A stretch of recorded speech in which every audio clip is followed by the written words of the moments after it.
नमस्कार दोस्तों, एक बार फिर से स्वागत है आपको आपका आपके अपने YouTube channel Sunil success point में। जैसे कि हमने हिंदी व्याकरण को संधि स्टार्ट कर दी थी। संधि में हमने स्वर संधि एकदम कंप्लीट कर ली है।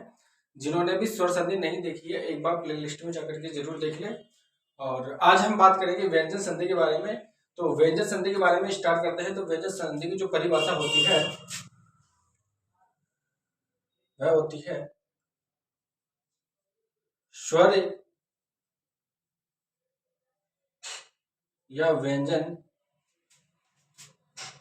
एक मिनट।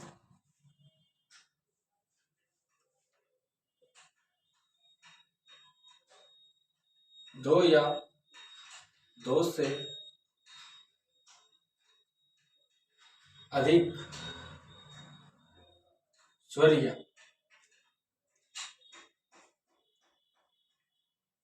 व्यंजन से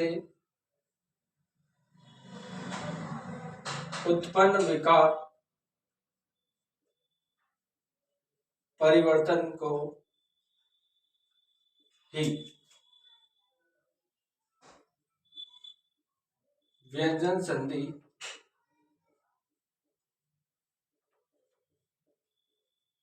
कहते हैं। यह है व्यंजन की परिभाषा, व्यंजन संधि की परिभाषा। दो या दो से अधिक स्वर हो या फिर व्यंजन हो, उनके उत्पन्न विकार से ही परिवर्तन होना व्यंजन संधि कहलाता है। अब व्यंजन संधि के कुछ इंपॉर्टेंट नियम है, उनको हम देख लेते हैं। इनके बारे में हम उदाहरण के सहित हम पढ़ेंगे, लेकिन अभी हम यहाँ पे सिर्फ और सिर्फ बेसिक रूप से देख रहे हैं। देखो, पहला जो नियम है, वर्ग के पहले वर्ण का तीसरा वर्ण हो जाना। जब जो हमारे वर्ग है 5, उसके पहले वर्ण का तीसरा वर्ण हो जाना। जैसे मान लो वाक, इसमें क है। अब क का तीसरा वर्ण क्या होता है? ग।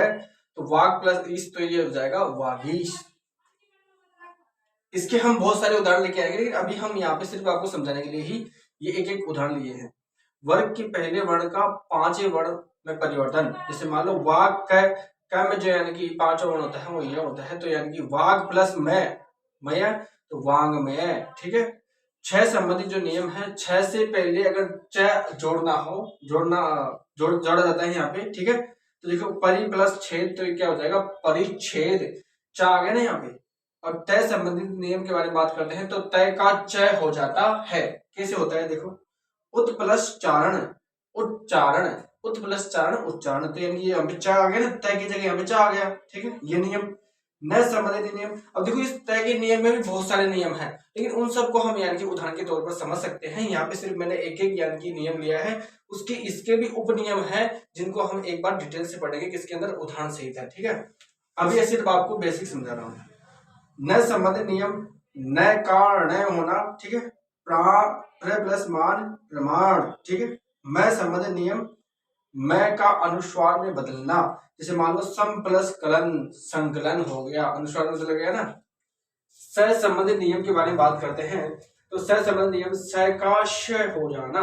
जैसे वी प्लस सम, विषम हो गया। ठीक है। और छ के बारे में नियम बात करते हैं, तो च से तय हो जाता है और छ से स हो जाता है। इसके नियम देखो, उत प्लस श्वास, उत प्लस श्वास, तो क्या बन जाएगा? उत प्लस श्वास से तात्पर्य यानी यहाँ पे उच्छ्वास। ठीक है। हाँ। न का नियम इस प्रकार से होता है कि राम प्लस अयन, तो क्या हो जाएगा? रामायण। ण की जगह यानी कि न हो जाएगा। ठीक है, न की जगह ण आ जाएगा। अब ष्ट वाला नियम के बारे में बात करते हैं, तो ट का तय में बदलना क्या होता है? जैसे देखो,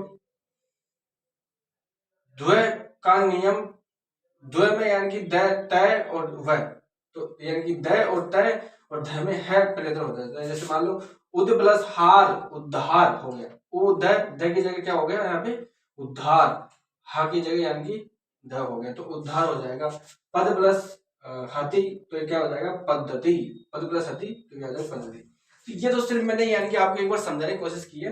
अभी हम पूरी इस व्यंजन संधि को पढ़ेंगे। यानी कि अब हम पढ़ते हैं एक अगली क्लास के अंदर इसको, इसी चीज को यानी कि हम एक बार उदाहरण के सहित हम पढ़ते हैं। अब आगे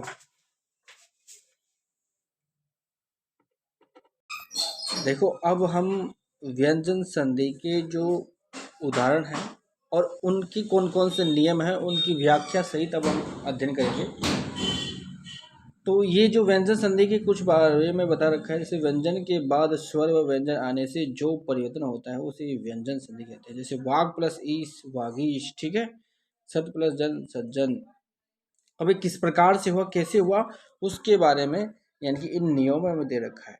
तो इन नियमों को हमें बड़े ही ध्यान से पढ़ना होगा। जैसे देखो व्यंजन संधि के नियम, वर्ग के पहले वर्ण का तीसरा वर्ण में परिवर्तन।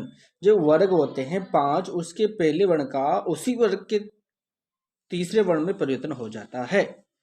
किसी वर्ग के पहले वर्ण, जैसे मान लो क च ट त प, ये वर्ग के पहले वर्ण है, का मेल किसी स्वर अथवा किसी वर्ग के तीसरे वर्ण यानी कि ग ज ड द ब या चौथे वर्ण घ झ ड ध भ अथवा अंतस्थ व्यंजन यवर के किसी वर्ण से होने पर वर्ग का पहला अपने ही वर्ग के तीसरे वर्ण जैसे ग ज ड द ब में परिवर्तन हो जाता है। और वो किस प्रकार से होता है उसको यानी कि यहाँ पे समझा रखा है। जैसे देखो क का ग में परिवर्तन होना, जैसे दिक प्लस गज दिग्गज, दिक प्लस अंत दिगंत, दिक प्लस विजय दिग्विजय, वाग प्लस ईस वागीस। च का ज में परिवर्तन होना, अच प्लस अंत अजंत, अच प्लस आदि अजादि। ट का ड में परिवर्तन होना, सट प्लस आनंद षडानन, सट प्लस रिपु सड्रिपु। त प्लस द का होना परिवर्तन, ठीक है। देखो भवत प्लस भजन, तो ये हो जाएगा भगवत भजन। उत प्लस योग उद्योग, ठीक है। सत प्लस भावना सद्भावना, सत प्लस गुण सद्गुण। पै का ब होना, अब प्लस जय अब्ज, अब प्लस धी अबधी, सु प्लस अंत सुभंत, ठीक है। आगे बढ़ते हैं दोस्तों। आगे हम जो व्यंजन संधि है उसका दूसरा नियम पढ़ते हैं कि वर्ग के पहले वर्ण का पांचवें वर्ण में परिवर्तन। जैसा अभी अभी हमने पढ़ा कि वर्ग का पहला वर्ण तीसरे वर्ण में परिवर्तन हो जाता है, उसी प्रकार से वर्ग का पहला वर्ण यहाँ पे पांचवें में परिवर्तन हो रहा है। यदि किसी वर्ग के पहले वर्ण क च ट त प का मेल किसी अनुनासिक वर्ण प्रस्तुत केवल न में से हो तो उसके स्थान पर उसी वर्ग का पांचवा वर्ण य न नम हो जाता है। जैसे क का य होना यानी कि वाग प्लस में वांग में, ट का न होना सट प्लस मुख षणमुख, त प्लस न का उत प्लस मत उन्मत्त, तत् प्लस में तो हो जाएगा तन्मय, चित प्लस में चिन्मय, जगत प्लस नाथ जगन्नाथ। अब हम बात करते हैं नियम नंबर 3 की, जो कि 6 संबंधित नियम था, ठीक है। किसी भी ह्रस्व स्वर या आका मेल 6 से होने पर 6 से पहले च जोड़ दिया जाता है। जैसे स्व प्लस छंद स्वछंद, परि प्लस छेद परिच्छेद, अनु प्लस छेद अनुच्छेद, वी प्लस छेद विच्छेद। तय संबंधित नियम के बारे में देखो। तय संबंधित नियम ये बोलता है कि तय के बाद यदि च छ हो तो तय का तो च बन जाता है। जैसे देखो उत प्लस चारण उच्चारण हो गया, तय का यहाँ पे च हो गया। उत प्लस चरित उच्चरित हो गया यानी कि तय का च हो गया। जगत प्लस छाया जगत छाया, सत प्लस चरित्र तो क्या होगा सच्चरित्र, ठीक है। अब तय के और भी नियम हैं, कौन कौन से हैं। तय के बाद यदि जय या झय हो तो तय का जय में बदल जाता है। सत प्लस जन सज्जन, जगत प्लस जननी जगजननी, विपद प्लस जाल विपद जाल, उत प्लस ज्वल उज्ज्वल, उत प्लस जटिका उज्जटिका। अब देखो तय के और नियम हम देखते हैं।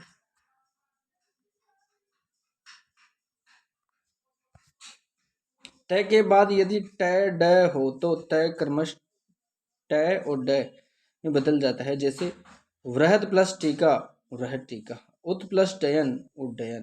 तय के बाद यदि ल हो तो ल तय ल में बदल जाता है। तय किस में बदल जाता है ल में। जैसे देखो किस प्रकार से, उत प्लस लास उल्लास, तत् प्लस लीन तल्लीन, उत प्लस लेख उल्लेख। ये इंपॉर्टेंट यानी कि नियम है जिनको आपको याद रखने पड़ेंगे। तय के बाद यदि श हो तो तय का च और सैखा छ हो जाता है। जैसे उत प्लस श्वास उच्छ्वास, ठीक है। सत प्लस शास्त्र सछात्र, तय के बाद यदि है हो तो तय के स्थान पर द और है के स्थान पर ध हो जाता है। जैसे तत् प्लस हित तद्दित, उत प्लस हार उद्धार, ठीक है। बात हम करते हैं नियम नंबर 5 की, जो कि रहने वाला है न संबंधित नियम। यदि र री र श के बाद न व्यंजन आता है तो न का ण हो जाता है। जैसे परि प्लस नाम परिणाम, प्र प्लस मान प्रमाण, राम प्लस अयन रामायण, भू प्लस अन्न भूषण, ठीक है। अब हम मैं संबंधित नियम को जान लेते हैं कि मैं संबंधित नियम है ये क्या कहता है।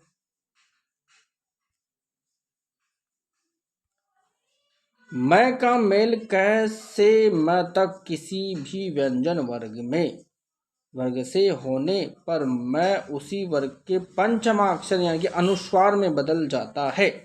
जैसे सम प्लस कलन संकलन, सम प्लस गति संगति, सम प्लस चय संचय, परम प्लस तु परंतु, मम प्लस पूर्ण सम प्लस पूर्ण संपूर्ण, ठीक है।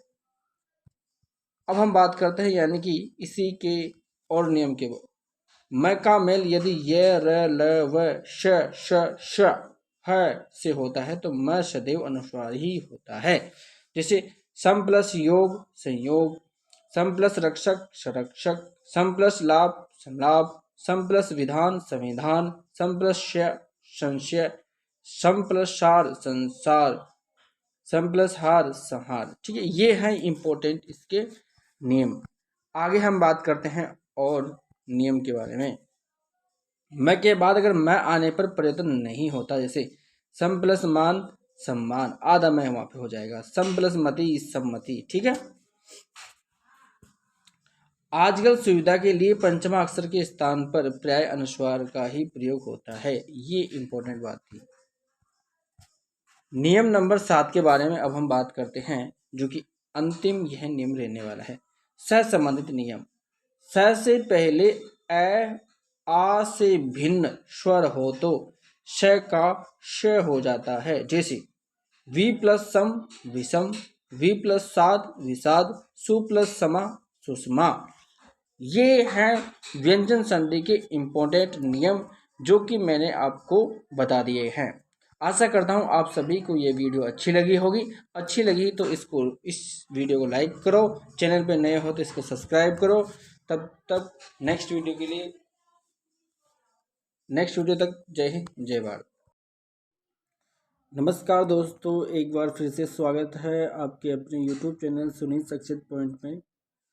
दोस्तों, हमने स्वर संधि कंप्लीट कर ली है, व्यंजन संधि को भी हमने अच्छी तरीके से कंप्लीट कर ली है। अब हमारी जो विसर्ग संधि है इसको मैं इसी PDF के माध्यम से पढ़ा रहा हूँ। देखो, विसर्ग संधि के बारे में बात करते हैं तो विसर्ग के बाद स्वर या व्यंजन आने पर विसर्ग में जो विकार उत्पन्न होता है उसे विसर्ग संधि कहते हैं। जैसे निहि प्लस आहार निराहार, दुह प्लस आशा दुराशा, तप प्लस भूमि तपो भूमि, मनः प्लस योग मनोयोग। अब विसर्ग संधि के भी कुछ नियम चलते हैं जैसे हमने व्यंजन संधि में नियम पढ़े थे।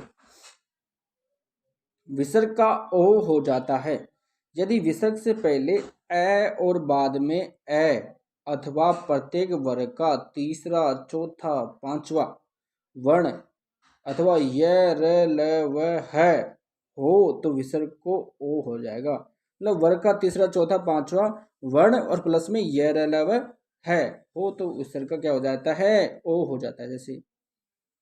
जैसे मन है प्लस अनुकूल तो क्या हो जाएगा, मनोनुकूल, ठीक है। तप प्लस बल तपोबल, तप है प्लस बल तपोबल।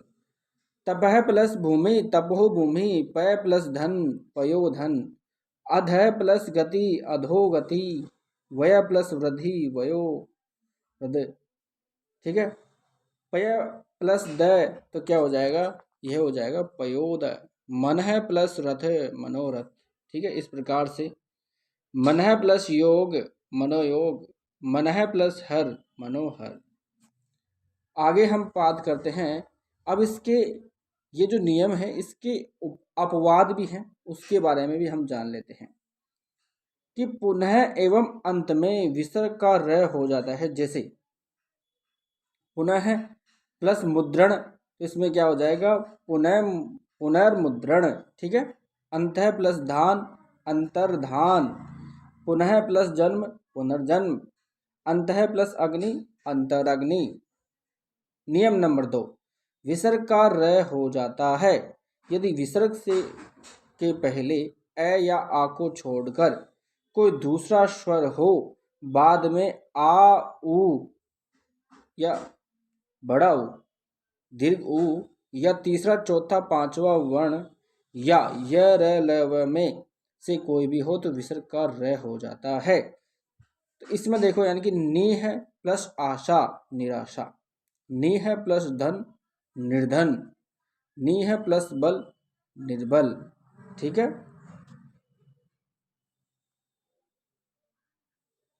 नी है प्लस जन निर्जन, आसी है प्लस स्वाद आशीर्वाद, दू है प्लस बल दुर्बल, दू है प्लस जन दुर्जन, नी प्लस धारण निर्धारण, दू है प्लस उपयोग दुरुपयोग, दू है प्लस ओह दुरूह, बही प्लस मुख है बहिर्मुख है।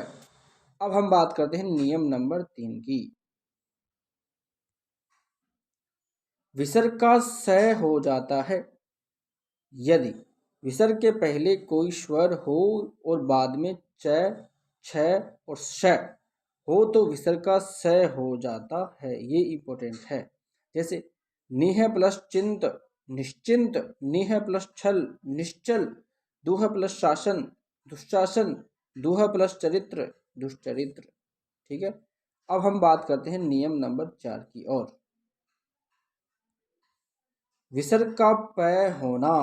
ठीक है, विसर्ग के पहले ई उ और बाद में क ख ट ठ प, ठीक है, में से कोई वर्ण हो तो विसर्ग का क्या हो जाता है श हो जाता है। सॉरी ये स है, यहाँ पे मैंने प बोल दिया था उसके लिए सॉरी, ये श है। ठीक है, दिख नहीं रहा होगा लेकिन श है। तो नीह प्लस कपट निष्कपट, नीह प्लस कंकट सॉरी कंटक तो हो गया निष्कटक, धनु प्लस टंकार तो हो गया धनुष टंकार, नीह प्लस ठुकर निष्ठुकर, नीह प्लस प्राण निष्प्राण, नीह प्लस फल निष्फल। इसमें अपवाद के बारे में हो जाता है दुख का, दू है प्लस है तो हो जाता है दुख। ये एक क्या है अपवाद के रूप में है। नियम नंबर हम 5 के बारे में बात करते हैं कि विसर्ग का श हो जाता है। कैसे होता है श? विसर्ग के बाद तय या थ हो तो विसर्ग का श हो जाएगा। बहुत ही आसान यानी कि यह सूत्र है। अगर विसर्ग के बाद तय या थ दिख जाए तो वहाँ पे स हो जाता है विसर्ग का। ठीक है, जैसे नमस्ते नमस्ते, मनः ताप मनस्ताप, धू प्लस तर दुस्तर, नीह प्लस तेज निस्तेज, नीह प्लस संताप निस्तंतपा ताप सॉरी, दुह प्लस साहस दुस्साहस। नियम नंबर हम 6 पढ़ते हैं तो इसमें देखो क्या कह रहा है कि विसर्ग का लोप हो जाना।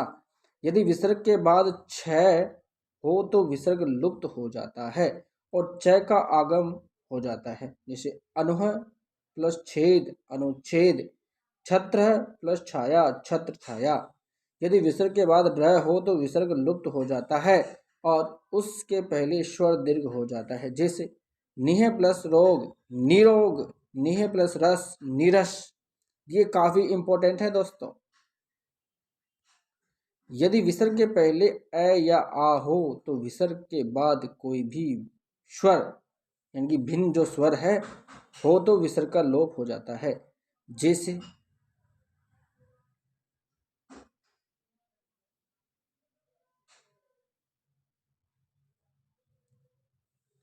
नियम नंबर 7, विसर्ग में परिवर्तन न होना। विसर्ग में परिवर्तन न होना, यदि विसर्ग के पूर्व अ हो तथा बाद में क, ख, प, फ हो तो विसर्ग में परिवर्तन नहीं होता। जैसे रज प्लस कण, रजह कण, प्रातः प्लस काल, प्रातः काल, अंत प्लस करण, अंतःकरण, अंत प्लस पूर्व, अंतःपूर्व, अध प्लस पतन, अधपतन, पुनः प्लस फलती, पुनः फलती। अपवाद के रूप में हमें देखने को मिलता है नमः एवं पुरः में विसर्ग का स हो जाता है। जैसे नमः प्लस कार, नमस्कार, पुरः प्लस कार, पुरस्कार। तो ये हैं दोस्तों विसर्ग संधि के जो नियम और उनके जो यानी कि उदाहरण हैं मैंने आपको बता दिए हैं। तो आशा करता हूँ ये वीडियो आपको अच्छी लगी, और अच्छी लगी तो इस वीडियो को लाइक करो और चैनल पर नए हो तो सब्सक्राइब करो।